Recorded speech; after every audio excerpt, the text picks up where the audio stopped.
Assalamualaikum warahmatullahi wabarakatuh. Nama saya Fajri Aryati. Di sini saya akan menerangkan tentang manajemen modal kerja, pengertian dan ruang lingkup modal kerja. Modal kerja yang disebut dengan working capital merupakan investasi perusahaan dalam aktiva jangka pendek atau aktiva lancar. Aktiva lancar menurut akuntansi adalah aktiva yang bisa diubah menjadi kas dalam waktu pendek, biasanya paling lama 1 tahun. Manajemen modal kerja merupakan pengaturan aktiva-aktiva jangka pendek seperti kas, piutang, persediaan barang, dan surat-surat berharga atau sekuritas, termasuk pengaturan hutang atau hutang jangka pendek. Keseluruhan aktiva lancar ini disebut juga dengan gross working capital. Modal kerja bersih atau net working capital adalah aktiva lancar dikurangi hutang lancar atau kelebihan aktiva lancar di atas hutang lancar. Aktiva lancar dan hutang lancar terdapat dua, yaitu aktiva lancar adalah aktiva dalam jangka pendek, misalnya kas, piutang, persediaan barang, dan surat berharga jangka pendek. Sedangkan hutang lancar adalah hutang dalam jangka pendek, misalnya hutang dagang, hutang pabrik, hutang bank, kertas berharga atau promes, hutang upah, dan hutang pajak.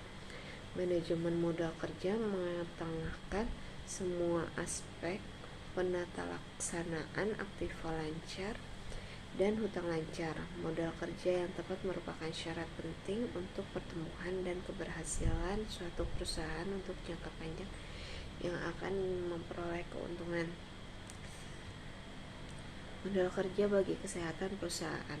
Untuk kesejahteraan perusahaan, modal kerja perlu selalu tersedia dengan cukup dan dikelola dengan baik sebagai berikut. Yang pertama, manajer keuangan mencurahkan waktunya setiap hari dalam kegiatan internal perusahaan, terutama keberadaan modal kerja dalam perusahaan agar perusahaan dapat berjalan dengan lancar. Yang kedua, jumlah aktiva lancar umumnya lebih besar dari jumlah aktiva perusahaan lainnya, terutama bagi perusahaan yang bergerak dalam produksi dan penjualan barang yang cukup besar. Yang ketiga, manajemen modal kerja berperan pada perusahaan kecil, karena perusahaan kecil selalu memerlukan modal kerja untuk membeli dan menjual barang dengan tingkat perputaran piutang yang tinggi. Meskipun pada perusahaan yang besar pun modal kerja juga diperlukan.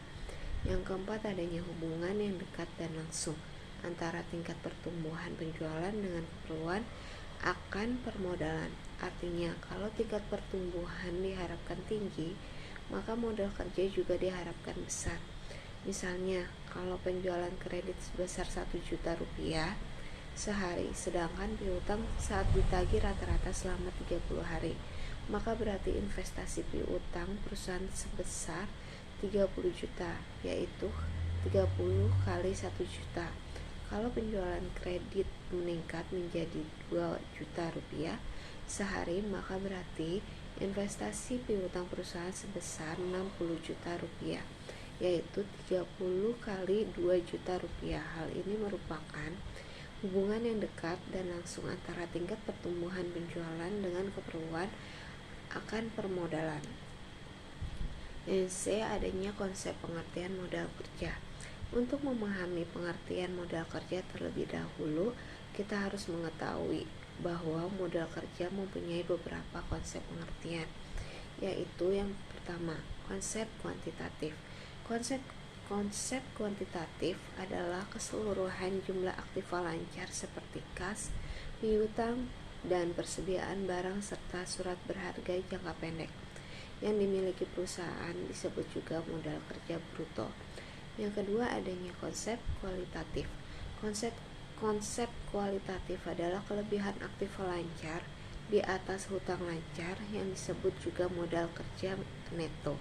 Yang ketiga, adanya konsep fungsional yang merupakan berdasarkan fungsi dana yang menghasilkan pendapatan, misalnya keuntungan.